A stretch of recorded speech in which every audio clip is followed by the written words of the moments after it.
Hello everyone, it is I, the Witch of Paint, and this week I am painting a group of leprechauns because last Friday it was St. Patrick's Day, and that is the time of year when these fellas start popping up in ads and merch and all that sort of stuff. I mean, they do pop up at other times, especially in Ireland, but St. Patrick's Day is one of those days where you're gonna see the green one a lot, if you know what I mean.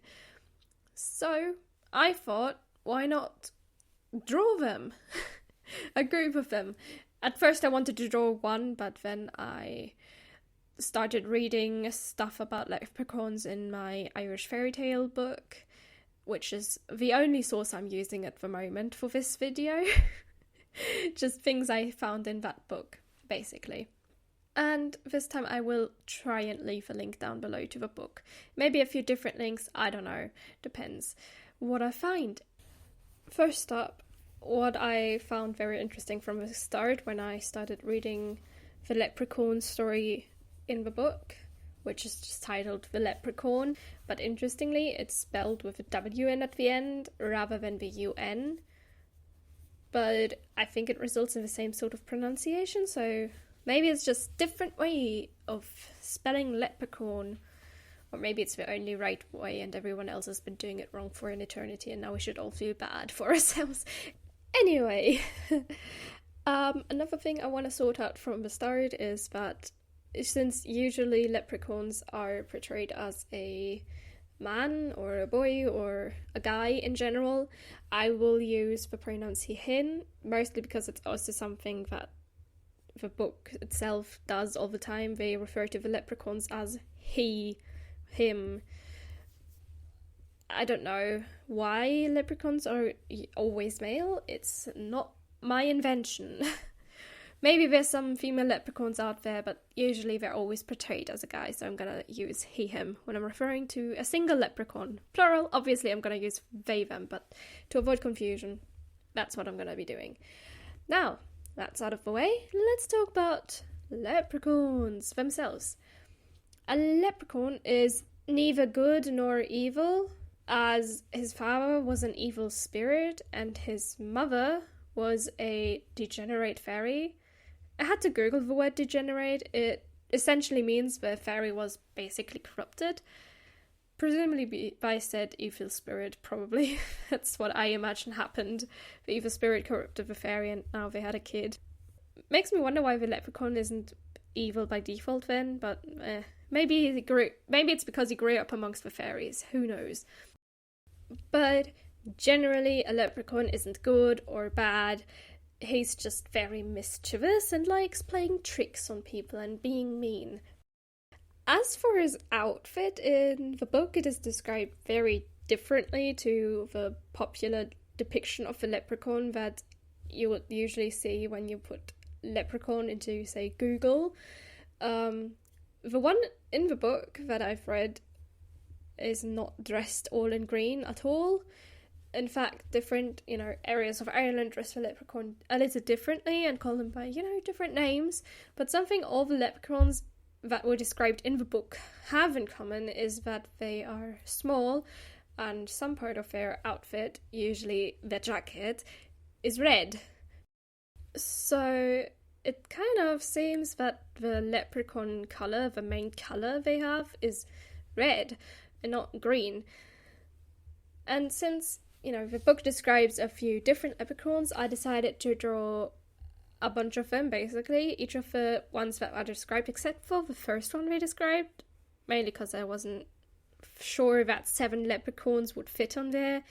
And the first one, though I thought, the ruffs they had there are cool, but I didn't really feel like drawing lots of ruffs.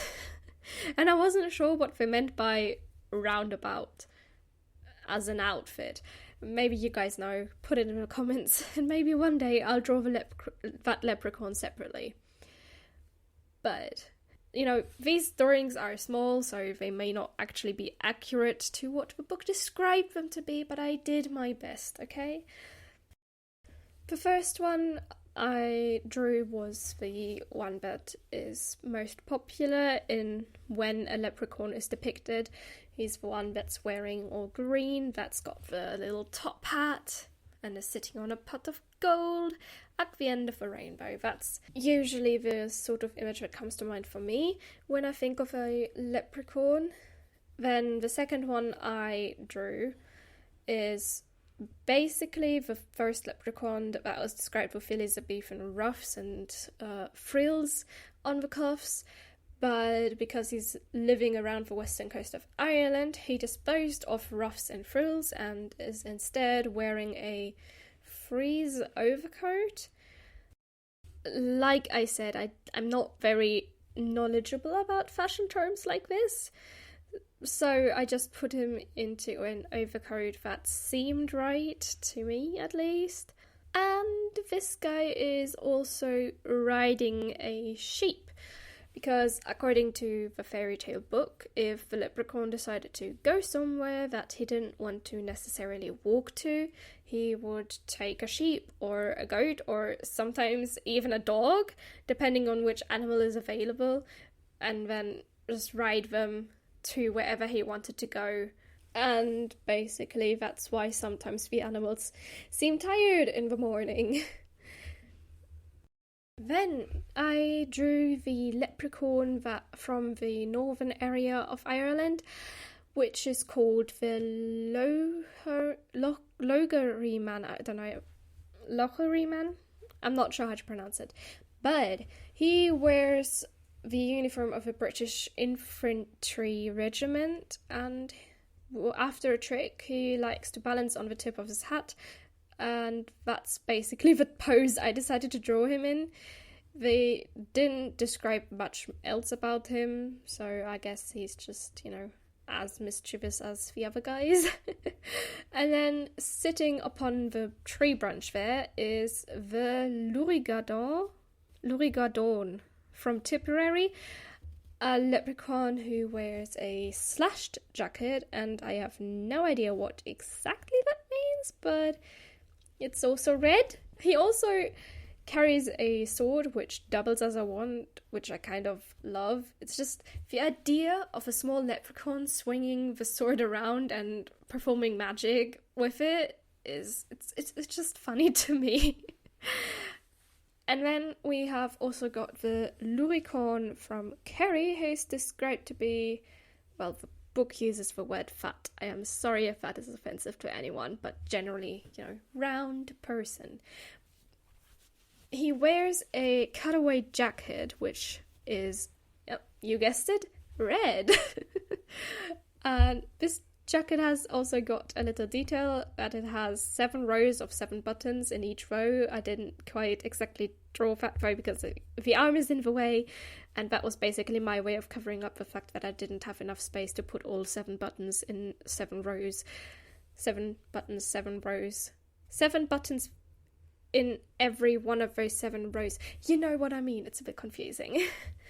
And then lastly, we have the Cluricon, who appears in Monaghan?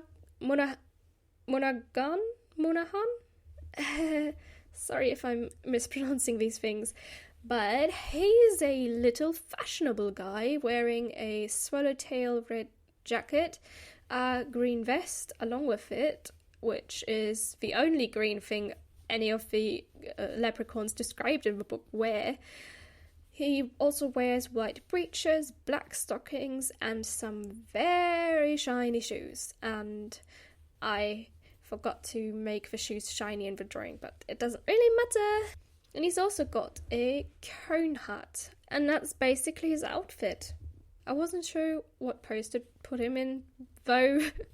It wasn't really described what he likes to do, so Eventually, I had him balanced on top of a random log.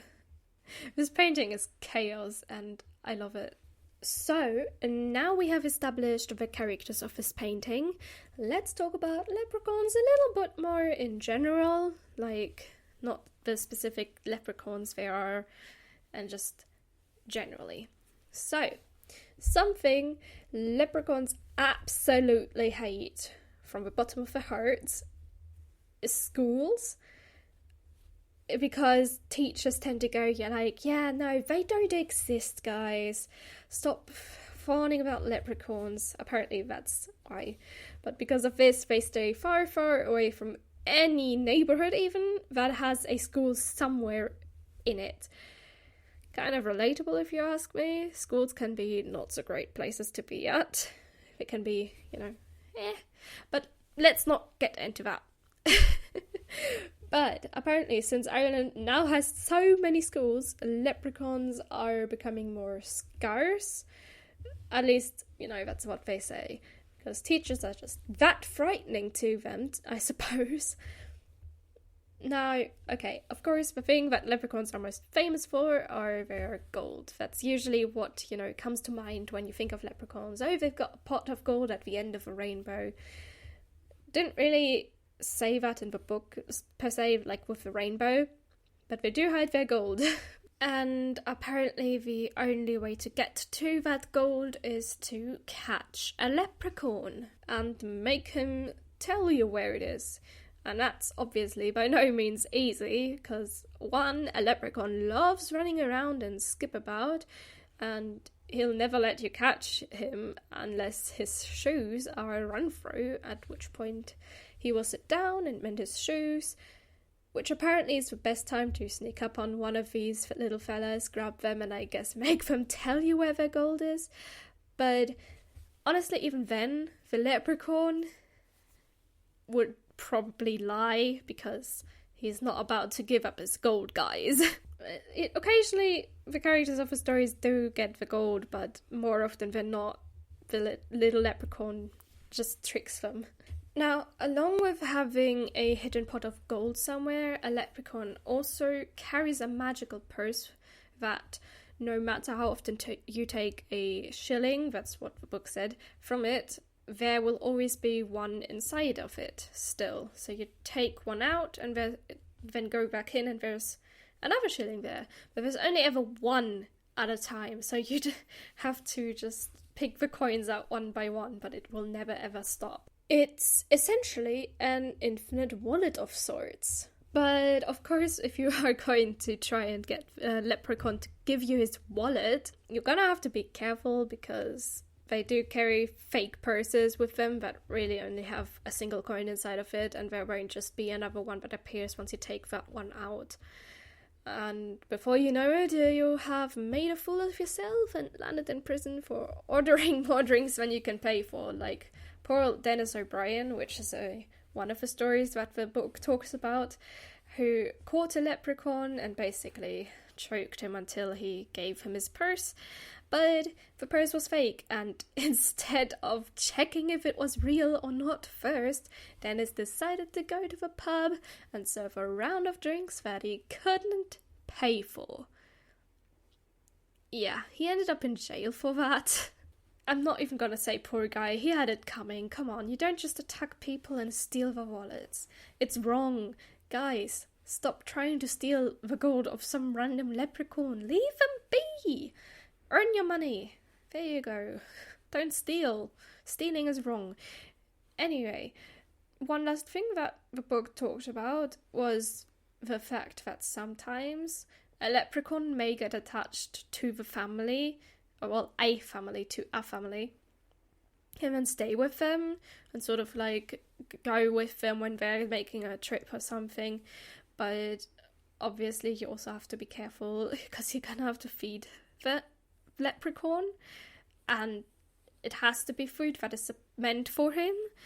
Like, you can't just, like one of the stories that the book said was where a family basically gave the leprechaun leftovers from the dog's food.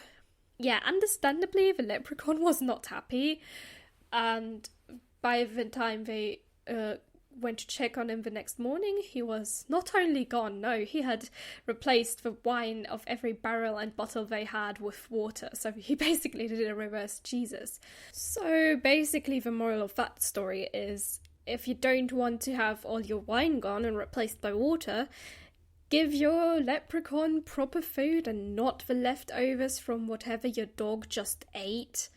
Seriously, just, even for a normal human being, that's icky. Gross. Don't do that. If you wouldn't eat it, don't make the leprechaun eat it. I can see we have reached the point where we are going to be looking at the final result here. I'm rather pleased with this painting, chaotic as it is. I mean, the chaos is partly why I love it so much. It's just like, yes, a bunch of little fellas having a little bit of fun. Little leprechaun get-together. I adore it. I like the different versions of the leprechauns, and I really learned a lot during the overall making of this video about leprechauns in particular, but I also learned a couple of words that I didn't know yet, which is always great, you know. I hope you all learned something as well and enjoyed the speed paint overall, and if you did, you know, don't forget to subscribe, comment, like, everything, do the fun stuff. Check out my socials down below, and my Twitch and my Discord maybe if you want to chat and hang around. I am the Witch of Paint, and I will see you next Sunday. Bye!